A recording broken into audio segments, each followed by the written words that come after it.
This looks as real as you can possibly get. This looks like a high-speed pass right to left. Just fabulous.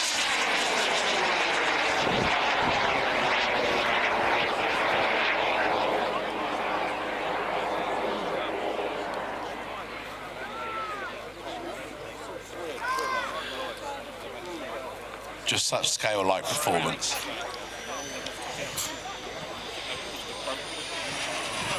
It's an earlier first time this has been displayed at a UK Model Air Show. If I power up now, you can see it's got a more than 1-to-1 power to weight when it goes upwards.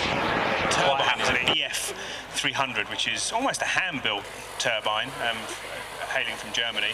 Our flight line boss, if you like, Mark Scully, he imports them into the UK.